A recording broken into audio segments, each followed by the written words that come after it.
അരുന്ധതി ടീച്ചറുടെ അനുഭവക്കുറിപ്പുകൾ ഭാഗം 1. രചന കൊട്ടാരക്കര ഷാ. തലേന്നു രാത്രി എഴുതി വച്ച ഡയറി കുറിപ്പുകളുടെ പേജ് വായിച്ചു നോക്കി. അവസാനം ടീച്ചർ ഇങ്ങനെ എഴുതി: എല്ലാ നന്മകൾക്കും നന്ദി. ഇന്നും ഒരു മനോഹരമായ ദിവസമാകട്ടെ. സ്കൂളിലേക്കുള്ള അവസാന ദിവസവും അയ്യപ്പൻകാവിലെ മൂർത്തിക്ക് വിളക്ക് കത്തിച്ച് പ്രാർത്ഥിക്കുന്ന പതിവ് ടീച്ചർ തെറ്റിച്ചില്ല. 28 വർഷങ്ങൾക്ക് മുൻപ് കേരള തമിഴ്നാട് അതിർത്തിയിൽ കൊഴിഞ്ഞാൻപാറയ്ക്കടുത്തുള്ള കോഴിപ്പാറ സ്കൂളിലാണ് ആദ്യമായി പോസ്റ്റിംഗ് ആവുന്നത്. മരുമകൾക്കൊപ്പം കാറിൽ സ്കൂളിലേക്ക് പോകുമ്പോൾ ആദ്യ ദിവസങ്ങളിൽ നടന്ന സംഭവങ്ങളൊക്കെ ടീച്ചറുടെ ഓർമ്മയിലേക്ക് ഓടിയെത്തി. എത്രയെത്ര കുഞ്ഞുങ്ങളാണ്!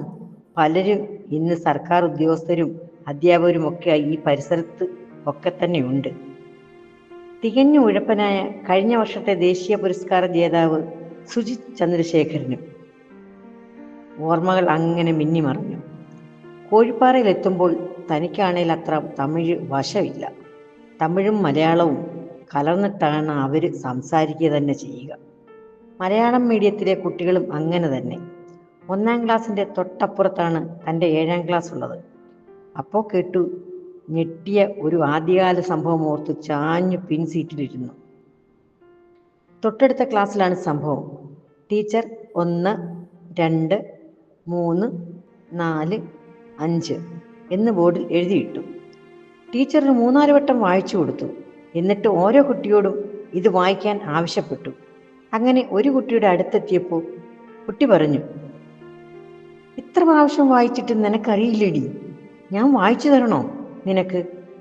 ബുദ്ധിയൊന്നുമില്ലേ?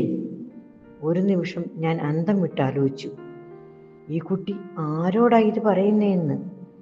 പെട്ടെന്ന് ഞാൻ ആ ക്ലാസ്സിലേക്ക് ചെന്നു. അപ്പോഴും കുട്ടി ഇതേ ചോദ്യം റിപ്പീറ്റ് ചെയ്യുകയാണ്. ടീച്ചർമാരും അന്തം വിട്ടു നിൽക്കുന്നു. അന്ന് അവിടെ പഠിച്ചവരിൽ ഇപ്പോൾ പെരിന്തൽമണ്ണ ഭാഗത്തുള്ള നാടക പ്രവർത്തകൻ ജബ്ബാറും ഉണ്ടായിരുന്നു. എല്ലാവരും നിൽക്കുകയാണ്. കുട്ടി ചോദിക്കുന്ന ചോദ്യം: 5 പ്രാവശ്യം വായിച്ചിട്ട് നിനക്കറിയില്ലേടി?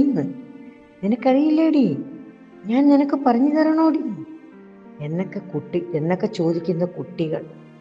മറ്റൊരു ദിവസം അവിടെ സാധാരണ തട്ടിക കൊണ്ടാണ് ക്ലാസ്സുകൾ തിരിച്ചിരുന്നത്. തട്ടികയിലിടയ്ക്ക് കുട്ടികളെ സൈലന്റ് ആക്കാൻ തട്ടുന്ന ശീലമുണ്ടായിരുന്നു. അന്ന് ക്ലാസ് റൂം അപ്പുറത്ത് ബിൽഡിംഗ് പണിയുന്നത് കൊണ്ട് തൽക്കാലത്തേക്ക് 1-ാം ക്ലാസ്സിൻ്റെ പകുതിയിലായിരുന്നു അന്ന്. കുട്ടികൾ ബഹളം വെച്ചിട്ട് ക്ലാസ് എടുക്കാൻ പറ്റാതായി. അപ്പോൾ ആ തട്ടികയിൽ തട്ടി. മിണ്ടാതിരിക്കാനല്ലേ പറഞ്ഞത്? അപ്പോൾ തിരിച്ചവിടെ നിന്ന് ഒരേ സ്വരത്തിൽ എല്ലാവരും കൂടി, 50ഓളം കുട്ടികളുണ്ട്, എല്ലാവരും കൂടി തട്ടികയിൽ തട്ടി എന്നോട്: മിണ്ടാണ്ട് അവിടെ ഇരുന്നു, ഞങ്ങളെ സംസാരിക്കാൻ സമ്മതിക്കാണ്ട്. പൊട്ടിച്ചിരിച്ചുപോയി.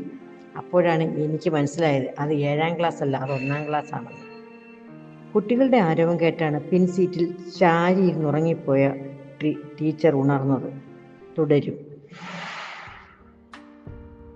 മനോഹരമായൊരു അനുഭവക്കുറിപ്പ് വായിക്കാൻ പറ്റിയതിൽ സന്തോഷം.